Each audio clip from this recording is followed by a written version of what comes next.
Theodore. He's a tugboat and a friendly tugboat too. Pushing and a pulling in the great big harbor, in the great big world is so much fun. So many brand new things to discover. Waking with the sun, gotta get the job done. Oh, Theodore and Emily, Bodak, Hank and George, and the harbor master too.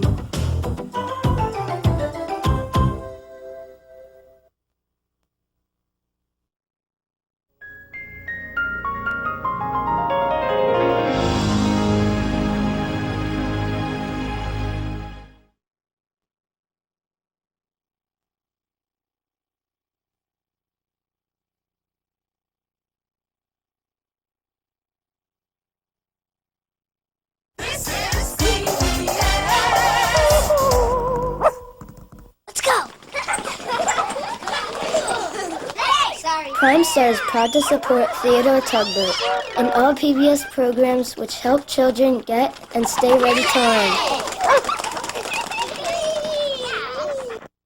Theodore, he's a tugboat and a friendly tugboat too. A friendly tugboat too. Oh, Theodore likes to do the things that friendly tugboats do.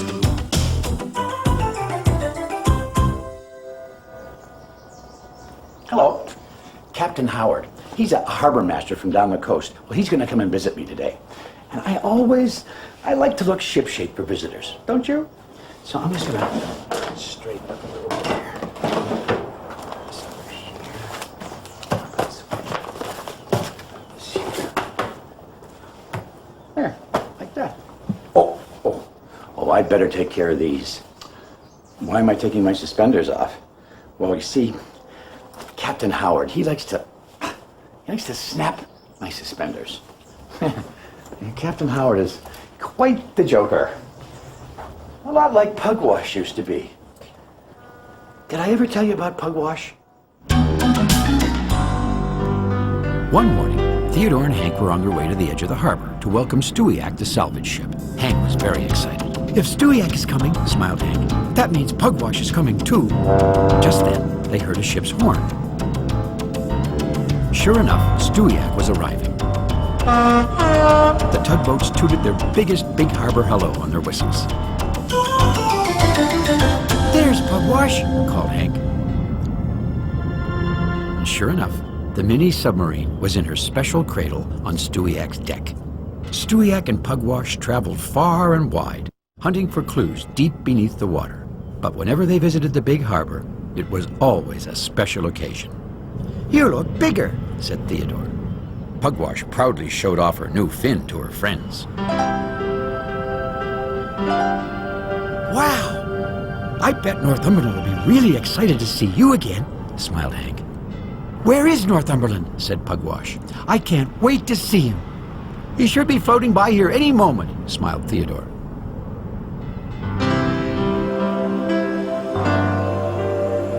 And sure enough, Northumberland's submarine was just rising to the surface out by Owen, the giant oil rig, after finishing his nightly underwater ocean patrol. "Hey, Northumberland!" boomed Owen in his extra big voice. "Guess who's here?" "Who?" said Northumberland. "Stewiacke!" roared Owen. "And guess who's with him, riding up on his deck, just as cute as a catfish's kittens?" "Pugwash," said Northumberland in a very quiet voice. "Yes, sirree, Bob!" blared Owen. "And I know you two are closer than two barnacles on a blowhole." "No," replied Northumberland, "we're not." "Now how can you not like a cute little pickle boat like Pugwash?" hollered Owen. "Owen!" "Shh!" whispered Northumberland. Too late. Stewiacke and the tugboats were heading his way.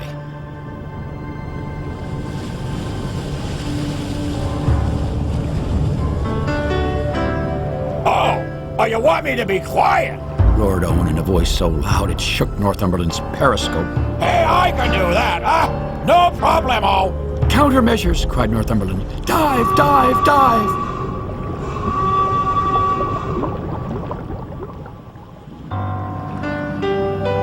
"That's funny," said Theodore. I was sure I saw Northumberland out here. All I can see now is Owen.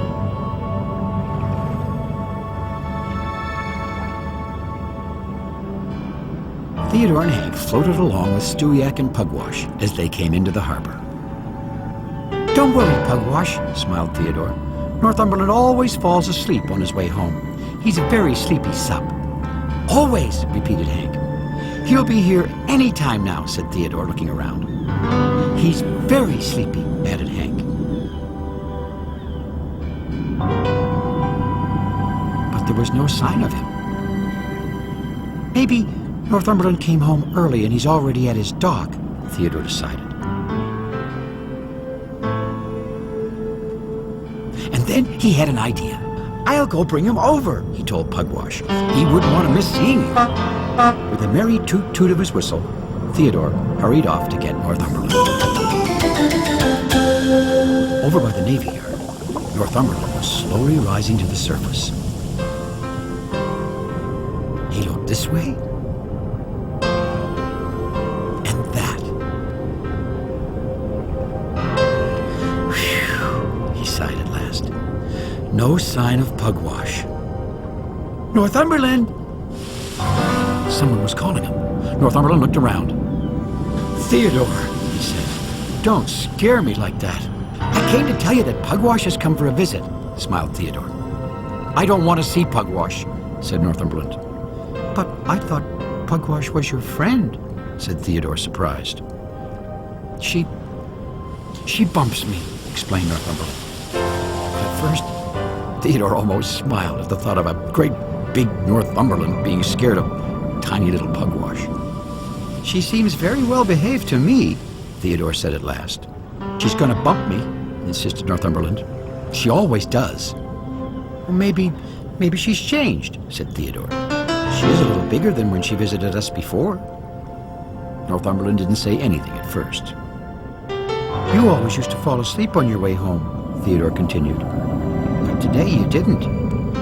"I guess I didn't," agreed Northumberland. "But it was only because I wanted to get away from Pugwash," he added quickly. "Pugwash really wants to see you," said Theodore. Well, wouldn't you know it, just then the two heard loud whistles. Hank had decided to lead Pugwash straight to Northumberland. "I bet Northumberland will be so excited to see you," grinned Hank. He just won't be able to float still." "Sub bumper!" cried Northumberland. "Dead ahead!" "See," said Hank, "I told you he wouldn't be able to float still." Well, Northumberland wasn't floating still all right. He was looking for a way to escape Pugwash. He turned this way and that way, but there was no escape. Tactical maneuvers! He shouted. Hide! Hide! Hide!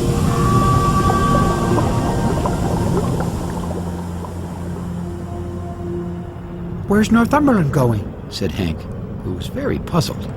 "He didn't look so excited to see me," said Pugwash. He's afraid you're going to bump him," Theodore explained. "Oh, I don't do that anymore," said Pugwash. "I didn't think so," said Theodore, "but now we have to make Northumberland believe that." "Whatever you say, Theodore," said Pugwash. "Well, how'll we do that?" said Hank. Theodore decided there was only one thing to do. "Pugwash," he said, "we're going to find him." Without wasting another word, Theodore set off with Pugwash and Hank to hunt for Northumberland.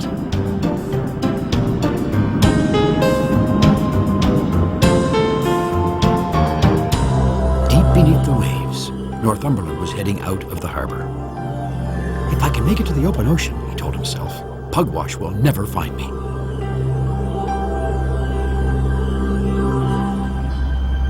Up above, the submarine hunters were approaching Bedford, the small bellboy who lived at the entrance to the harbor.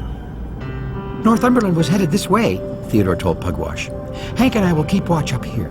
Dive and head for land." Northumberland always cruises along the coast when he leaves the harbor. "Diving," called Pugwash.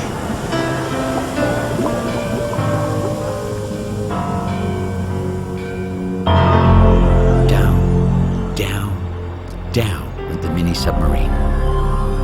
She floated towards the coast.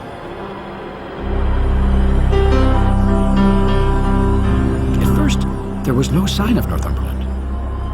There he was. Sure enough, the big sub was cruising along the coast. Pugwash began to race towards Northumberland as fast as she could. Northumberland could feel the water below his hull get deeper and deeper. Soon, he would turn towards the ocean. Not much further now, he told himself. Northumberland began to turn when he caught a glimpse of something very scary. Sub bumper! He cried. Northumberland knew he could never outrace the quick little mini sub. And there, just off his bow, was the Pictou Peaks, rising from the bottom of the ocean towards the surface. One chance, He choked. evasive action! Northumberland slowly entered the underwater mountain range.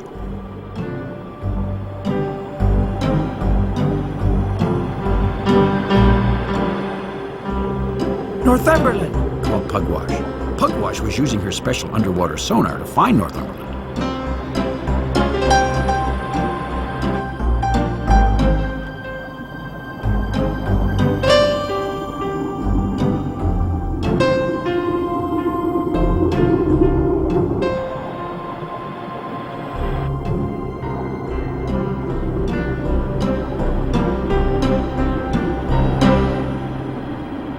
Oh, that was close, shuddered Northumberland.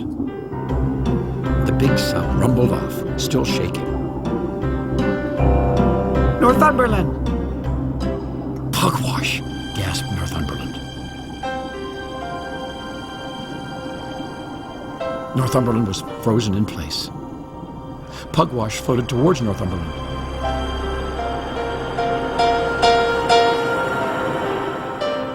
The big sub took a deep breath and closed his eyes.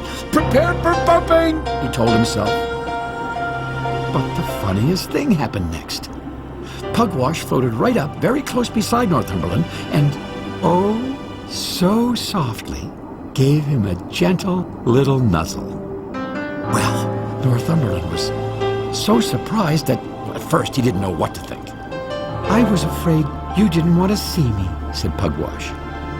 I was afraid, you were going to bump me, Northumberland said. I don't do that anymore, said Pugwash. Well, I'm very glad to hear that, said Northumberland. Does that mean we're still friends? said Pugwash. Friends, said Northumberland, with a big smile in his voice.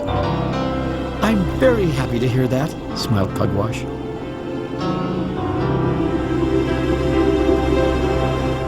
And up on the surface, Theodore and Hank were still hunting for Northumberland. Just then, the water began to bubble around them. And Northumberland and Pugwash popped to the surface.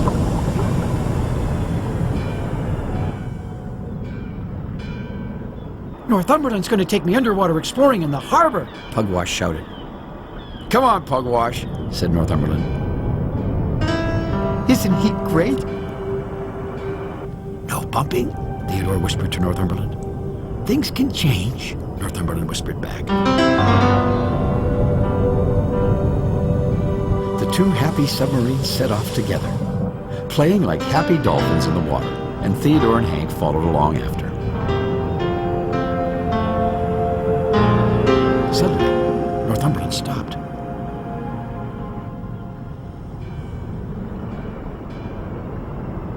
Do you think something's the matter, Theodore? asked Hank. The big sub had fallen asleep right in the middle of the harbor. Then again, smiled Theodore, some things never change. If Pugwash can change, I wonder, maybe Captain Howard can change too. I mean, after all, it has been a long time since I've seen him. Maybe he won't snap my suspenders this time. You're right. I should give him a chance. I'll keep my suspenders on. Thanks for visiting us here in the Big Harbor. We'll see you all again next time. Just have to buckle the swim back on. There.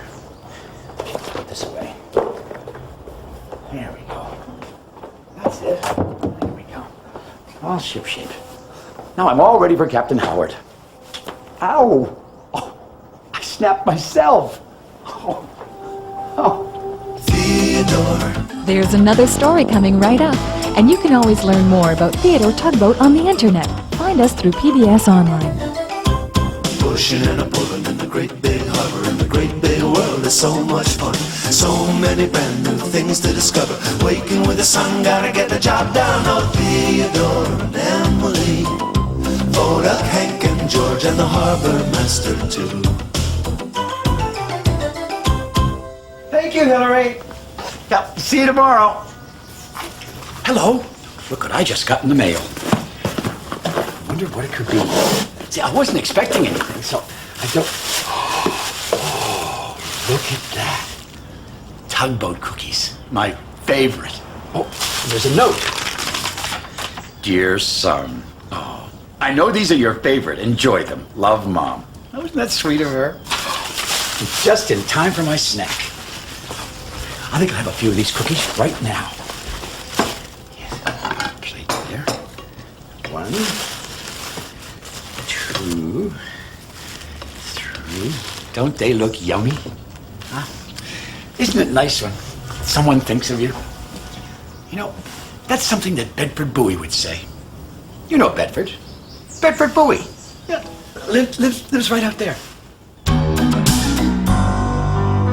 Bedford Bowie was waiting patiently while Hank brought Barrington Barge over for a visit. Hank tooted hello to the little Bowie, who lived out at the entrance to the harbor. "Hi, Hank, what are you doing?" "We're taking these pipes to the oil refinery," he announced, showing off Barrington's cargo.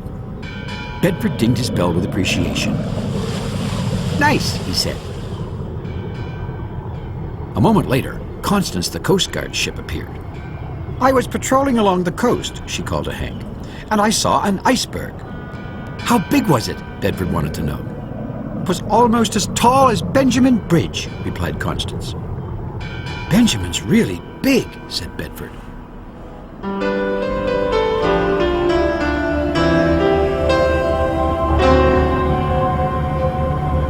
"Ahoy there, Bedford!" a familiar voice called out. It was Bedeck, the buoy boat. "I'm delivering a load of bell buoys to the harbor," said Bedeck. "They look shipshape," said Bedford as he turned to inspect the new buoys. "New bells on all of them," called Bedeck as he continued along into the harbor.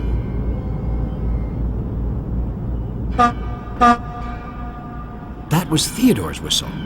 Now he was coming for a visit. You see, since Bedford always stayed in one spot and couldn't see the harbor for himself, everyone liked to make a special visit and bring the harbor to Bedford. Bedford bobbed up and down and dinged his little bell.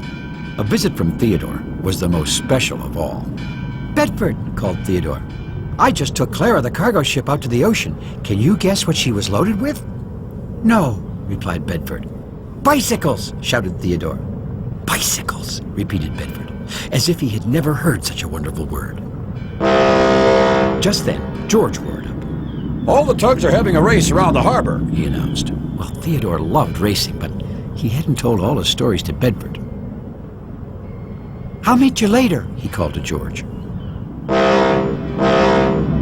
"Now let's see, what else did I do today?"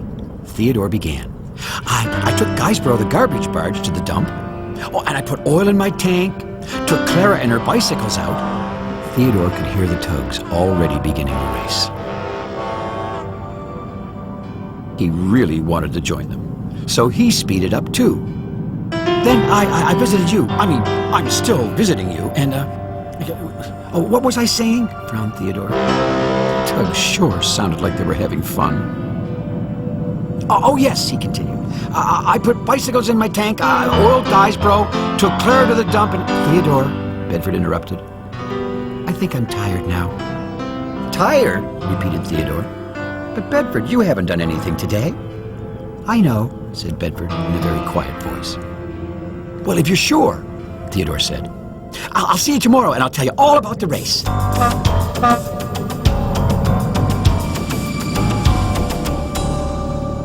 "I wonder what's bothering Bedford," Theodore said to himself.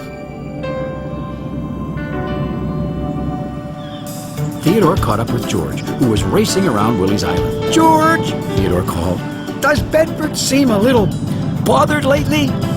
Hard to tell with boys, answered George. "Well, Theodore went on. He's acting kind of quiet. He's staying in his spot, isn't he? Said George. Oh, sure. Said Theodore. Well, that's the important thing. Concluded George. George vroomed his big engine and raced on ahead. But Theodore slowed down. Staying in his spot, he repeated to himself. That's it, he shouted. Bedford, tomorrow you and I are going on a big adventure.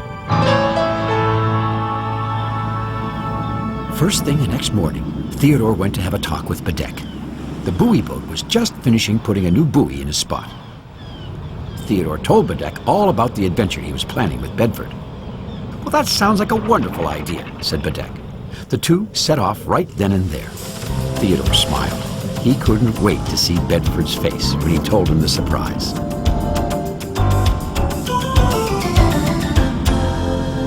Bedford, Theodore called as he cruised towards the bell buoy. Guess what we're going to do today? What? Said Bedford. Well, usually I only tell you about things in the big harbor, Theodore explained. But today, I'm taking you to see the big harbor. That sounds great, shouted Bedford.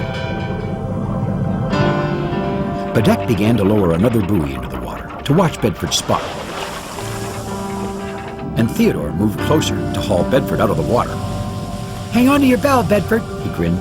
The fun is just beginning. With Bedford riding up snugly beside him, Theodore began the harbor tour. There's Benjamin, he called to the buoy. He looks much bigger from here, said Bedford.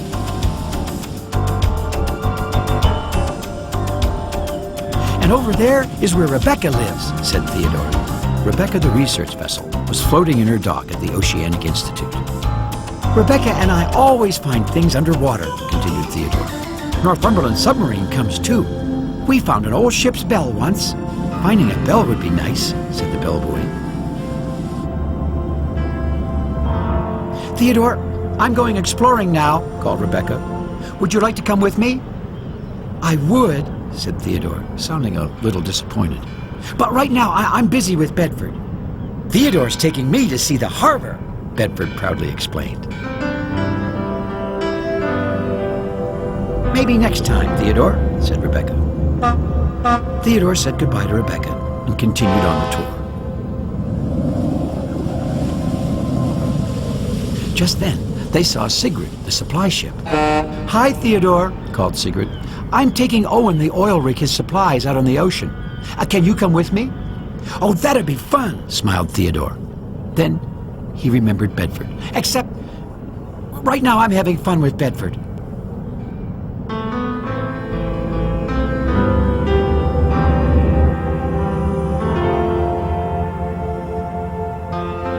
A moment later, Hank came hurrying by. Theodore, don't forget that you're going to show me where you found that driftwood the waves washed up last night. Yes, Hank. As soon as I finish showing Bedford around, said Theodore. Hank tooted and continued on his way. Theodore, said Bedford, you sure have a lot of friends. Oh, everyone in the big harbor is my friend, said Theodore. And it sure sounds like you have lots of fun with them, continued Bedford. Sure, like us. Oh, we have lots of fun together too, said Theodore. I tell you things and you listen. It's not the same, said Bedford. I think I'd like to go back to my spot now. Well, at first, Theodore thought Bedford was making a joke. But it was always kind of hard to tell if the bell buoy was smiling. Somehow, this time, Theodore knew he wasn't. A little later that day, Bedford was back in his spot. Bedeck was leaving the harbor for home again when he heard the little bell buoy calling him. Bedeck, called Bedford. Yes, Bedford? Bedeck headed over, thinking Bedford wanted to say goodbye to him. I've been thinking that I'd like to leave the harbor, said Bedford. Leave the harbor? Repeated Bedeck. Can you take me to another harbor? Said Bedford. Well, Bedeck said slowly, I suppose I could see if there are any replacement buoys to take your spot. Thank you, said Bedford.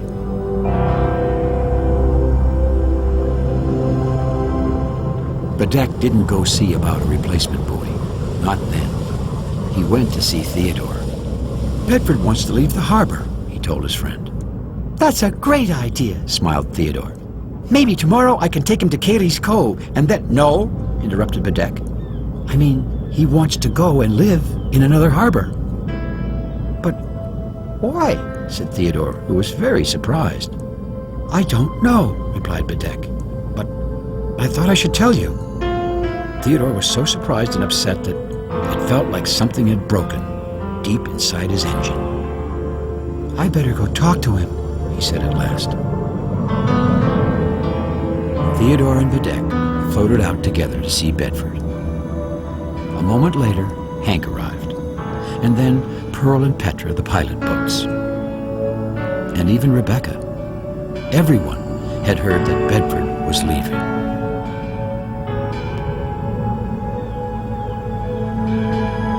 Hi, Bedford. Hi, Theodore. Bedeck said that you want to go and live in another harbor? Said Theodore. Yes, Theodore, said Bedford quietly. I do. Are you sure there's nothing I can say to make you change your mind? Said Theodore. I think I have to go, replied Bedford. Goodbye, Theodore. Goodbye, Bedford, said Theodore. Ready for hauling up, Bedford called to Bedeck.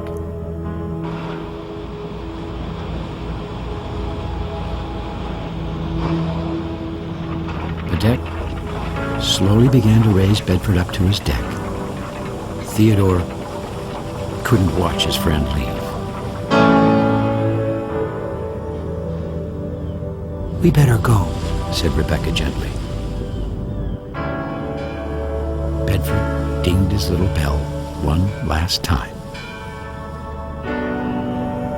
Stop! Theodore suddenly shouted. Bedford, you can't leave.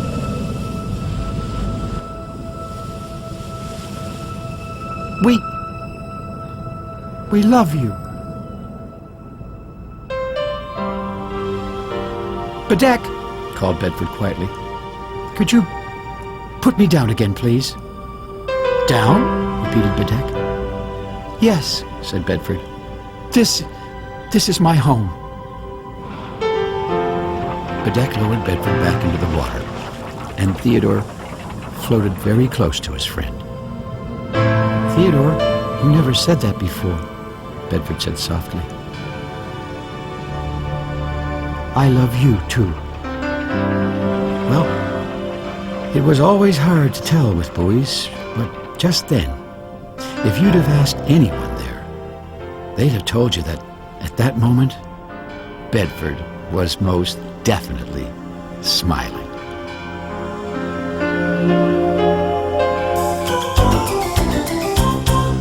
Bedford certainly is special to all of us here in the Big Harbor.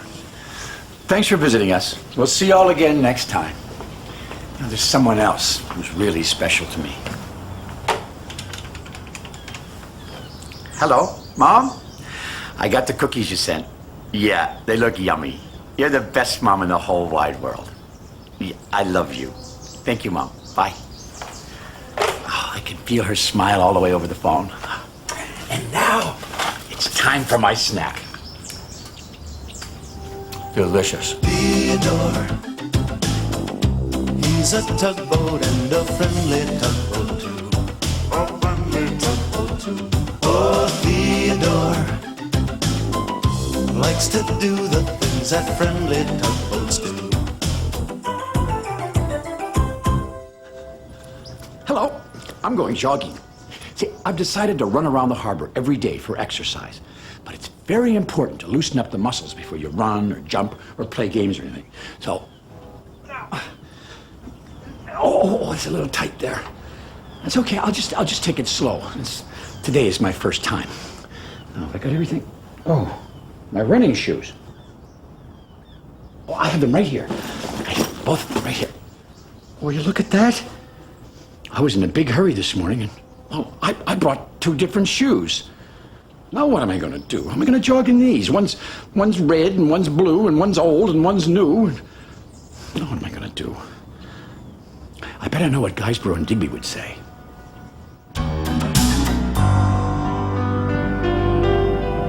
One fine morning, Theodore was setting off for work. It was garbage day, time to collect all the garbage around the harbor. And garbage meant Guysborough. "Good morning, Guysborough," called Theodore, smiling his sunniest smile and tooting his warmest whistle. What's good about it? Grumbled Guysborough. I'm still a garbage barge, and you're still a tugboat. Now, Guysborough is the world's grumpiest garbage barge. But Theodore always tried to find a way to enjoy his time with him. "The sun is shining," said Theodore, "and the waves are warm." Sun makes my garbage extra stinky, Snarled Guysborough. and salt water makes my rudder itch. Theodore was used to Guysborough's grumpiness, but he reminded himself to steer clear of other ships and boats. You see, Theodore thought that the barge was so grumpy, no one else could possibly want to be around him. Philip and Fillmore, the ferry twins, tooted "hello" to Theodore as he moved into the harbor with Guysborough. The smell of rotten garbage in the morning. Guysborough hollered at the twins. To some, it's horrible. To me, it's disgusting. Theodore hurried the barge away from the twins before Guysborough could say anything else. Rotten ferries. Griped Guysborough. The first stop of the day was Shediac, the supply shed. Good morning, Theodore. Called Shediac. "Good morning," said Theodore. Do they have you busting your gunnels with gunk and goo, too? Guysborough bellowed at Shediac. "We'll be out of here before you know it," Theodore called quickly to Shediac.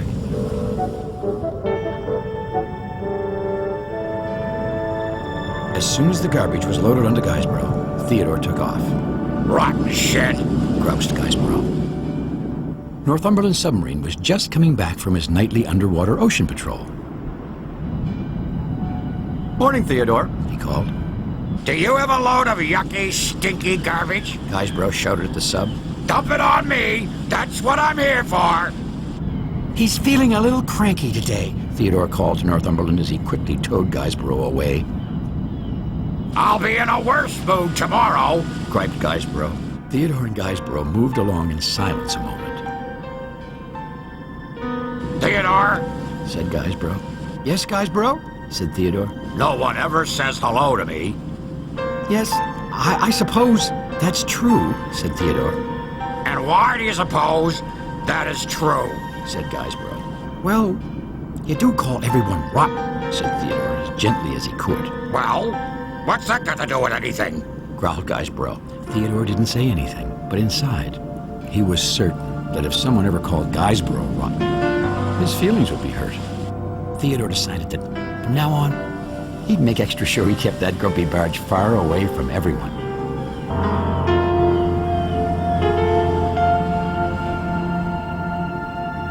Later that day, the dispatcher sent Theodore to help Digby.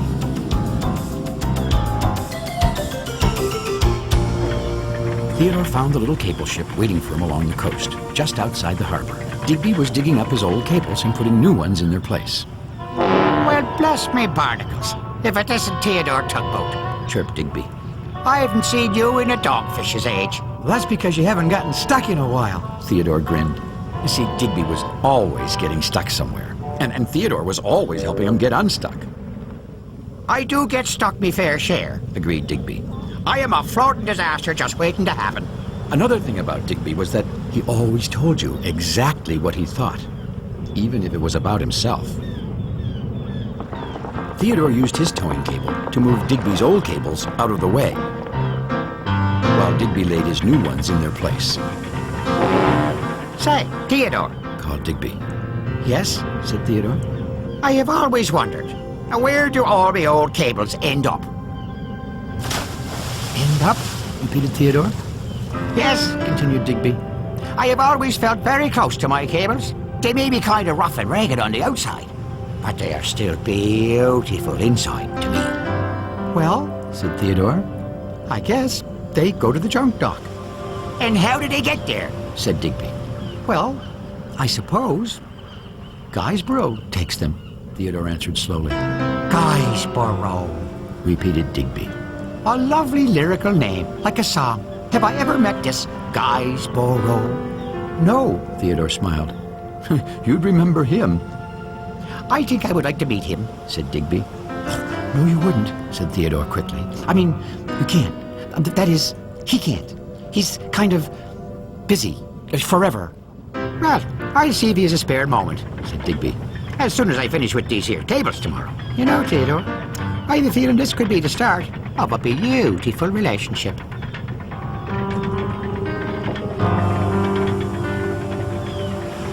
Oh, no, it won't, Theodore groaned to himself. That night, Theodore was tossing and turning. He was having a terrible dream.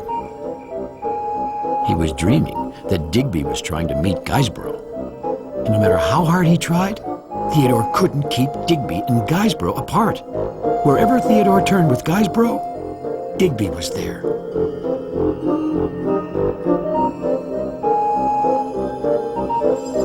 There he was again.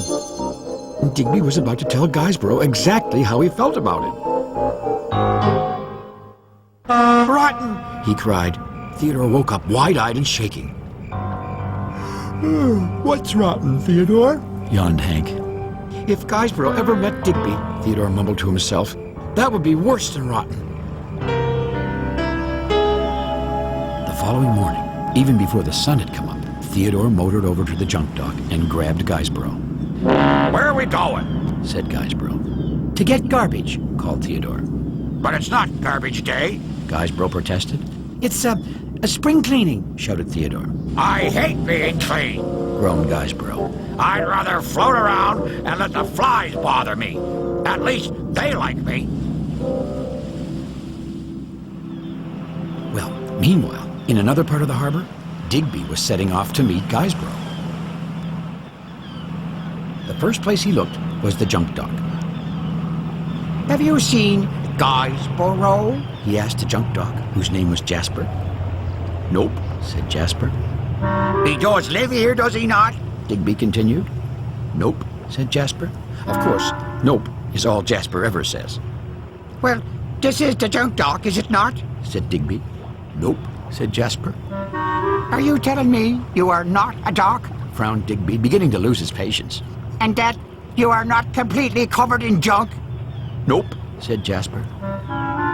What a disagreeable dock, muttered Digby, steaming off. I can only imagine what the garbage barge is like.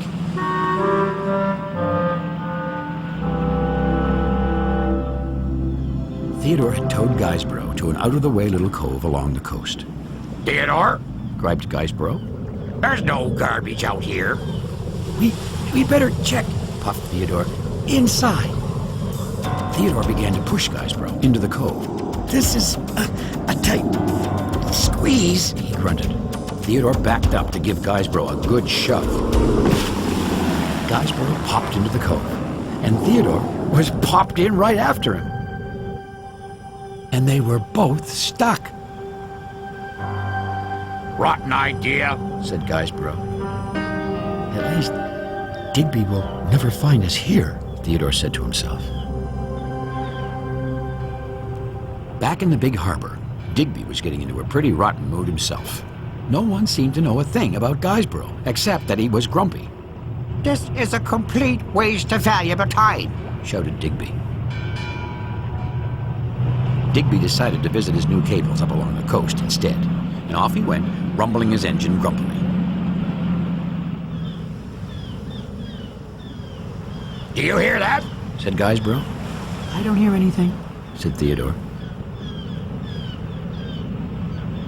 Sounds like an engine, glared Guysborough. Might be a ship coming. We better call for help. Theodore suddenly had an awful feeling, just like in his terrible dream the night before. No, he cried. Theodore! Digby, he stammered. What are you doing here? Well, I could ask you the same question, said Digby. I'm kind of stuck, said Theodore. Now, Theodore, said Digby. You know, that's my job around here. Digby was always getting stuck somewhere. And who's that there with you? headed Digby, peering into the cove. Oh, no one, Theodore said quickly, trying to look bigger so he could hide Guysborough behind him. Guysborough! Glared Guysborough. Who wants to know? Guysborough, Said Digby right away. I have been looking all over tarnation for you. I heard you were grumpy. But I didn't know you'd have such a powerful smell on you, too. Oh, I should have followed the stinkiness right to you, boy. Do you think I'm grumpy? Said Guysborough kind of softly. He didn't mean it, said Theodore. And am I really stinky? Said Guysborough. Like rotten fish. Replied Digby. Theodore closed his eyes. He couldn't look. Poor Guysborough. You are possibly the grumpiest, stinkiest thing I have ever come across on land or water. Well, Theodore braced himself for what Guysborough would say next. Oh, well, that's the nicest thing anyone ever said to me, said Guysborough. Theodore couldn't believe his ears. Digby and Guysborough were getting along. You mean, he said to Digby, you like Guysborough? Like him? Said Digby. Why, I think Guysborough is the catfish's whiskers. He's rough and rugged on the outside, like my old cables, but inside, a thing of beauty. Well, what's not to like about me? Added Guysborough. Digby pulled Theodore out of the cove, and Theodore pulled Guysborough. The three friends set off back into the harbor together.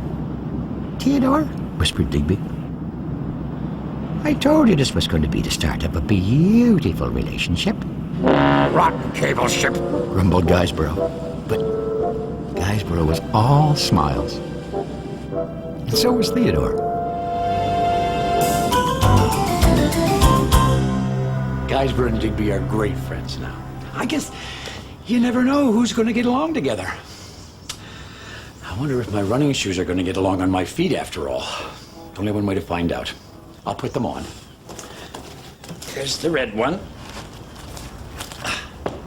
And here's the blue one. I don't know about this. Oh, what do you know about that? Oh, they feel terrific. Oh, I'm ready for my jog around the big harbor now. Thanks for visiting us. We'll see you again next time. Here comes the jogging harbor master. Oh! Theodore, he's a tugboat and a friendly tugboat too. A friendly tugboat too. Oh, Theodore likes to do the things that friendly tugboats do.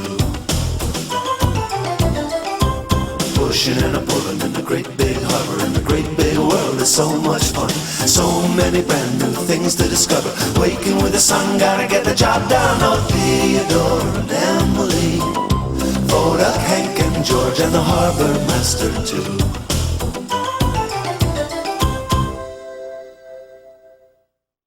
Let's go!